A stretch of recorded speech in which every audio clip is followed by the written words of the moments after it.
Though it's ironic that I said we can't blame the coaching and this and that because on this week's biggest hater, that's exactly who I got smoked for, man. And it's bad head coaches, dog. And it's time, man. It's time, dog. Rod, I'm gonna go ahead and get the big screen, man. Hello, America. My name is Herbie from the Fin Out of Water Football Show, and I'm the biggest hater, nigga. And this thing that I hate, and this is a thing that I've hated for a long time in my 20 some odd years of watching football, having the attention to detail and understanding what football is. I hate bad coaching, man.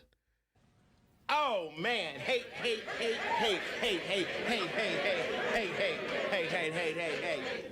Man, you corny.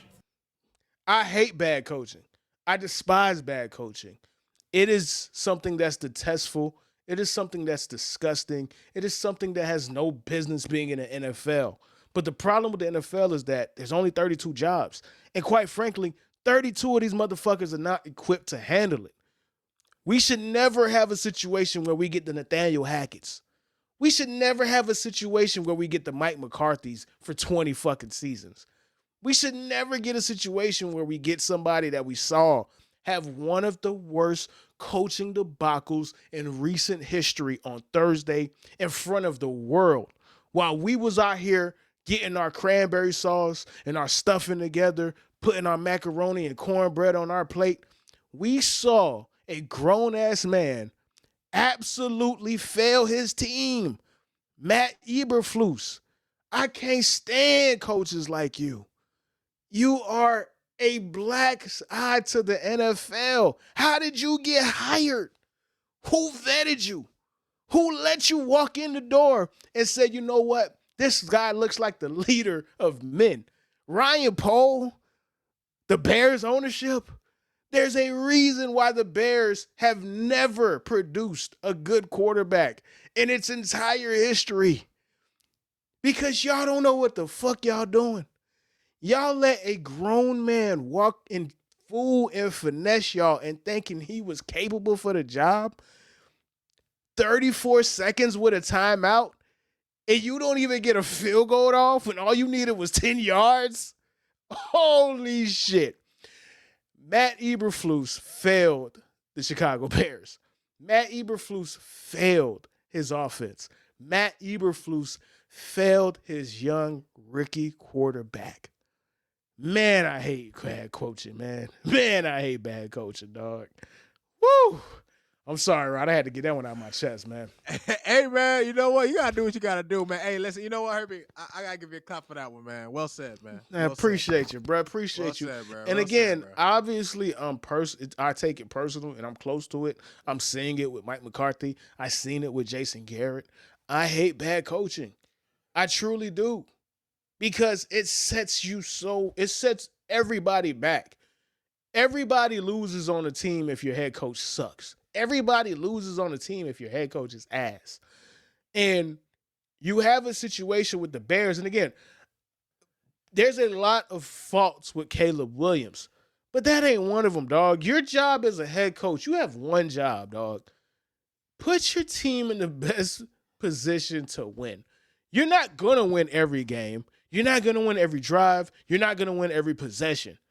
But what you're supposed to do at the bare minimum is put your team in the best position to win. Not calling a timeout with 34 seconds when you needed 10 yards to put yourself in field goal range is insane. That is insane. I have never seen that. Yes, Caleb did probably the dumbest thing that you could ever do in that position, which is to not only audible out of a play, but throw the ball downfield for no reason. But it was just an absolute debacle. And the worst part about it is this loser didn't even have the dignity and integrity to take ownership. This suck ass motherfucker said, I like what we did there. That's how you have a Keenan Allen saying, bro, the players did everything they were supposed to. It wasn't us that we weren't the reason why we lost the game. When Keenan Allen said that, they had no choice but to fire that bum, dog. And the other problem with coaching that I hate, and this is why we continue to get bad coaching, is these dudes hire their homeboys that they worked with 15 years ago or 7 years ago when they were assistant coordinators or whatever the fuck they were. Y'all not hiring the best person for the job. You're hiring people that you could work with. It's a who you know kind of world. But that's fine. Do that shit in corporate. Do that shit in accounting. Do that shit in Wall Street. We have fucking football games to win here, dog. Hey, I don't need the Jets ever even calling Nathaniel Hackett, bro. What are we doing? What are we doing? Like, what? Matt Patricia got a job when he got booted? Somebody gave that motherfucker a lifeline? Why? Why? Because that's your boy? Because y'all like to eat steaks together? Fuck that. Who's the best for the fucking job, man? And it is so annoying, bro. Like, not everybody is a Mike Shanahan who put arguably the greatest staff together of all time, and he didn't even know it. Right. Where you have a Kyle, a Sean McVay, a Mike McDaniel, a Raheem Morris, all on the same staff, a Matt LaFleur, like all on the staff at the same time. Like, but you know what, Herbie? That also speaks to, that also gives credence to him as a coach and a teacher. The fact that he was able to impart enough wisdom and have enough knowledge that multiple guys from his coaching tree have gone on to become head coaches and formidable, successful head coaches, a lot of them. So I just wanted to throw that out there. Nah, for sure. But I can tell that he knew what he was doing, and he made sure that he hired bright people, young people with talent and an aptitude for the position. And what happens is a lot of times you get two hires.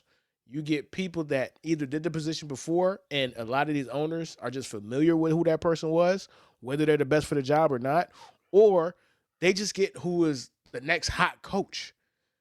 Not every coach is built to be a head coach. It's an entirely different set of circumstances and set of skills. I don't know what side of the ball Dan Campbell even played on. Yes, he was a tight end, but I don't know if that was his specialty when he was an assistant with the Cowboys, when he was an assistant with the Saints. I don't know what the fuck he was doing, bro. I don't fucking know. But he's a great head coach. And he built a good staff. And he learned.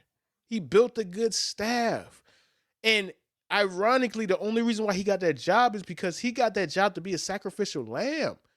The Ford family didn't hire him because they thought he was going to be great.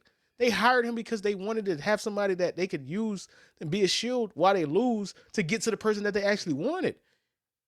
He just far exceeded expectations. And then you have the opposite of that with like the Patriots. The Patriots are a mess. I watch the Patriots because I really enjoy, I want to see, I'm quite frankly, I like Drake May. I root for Drake May.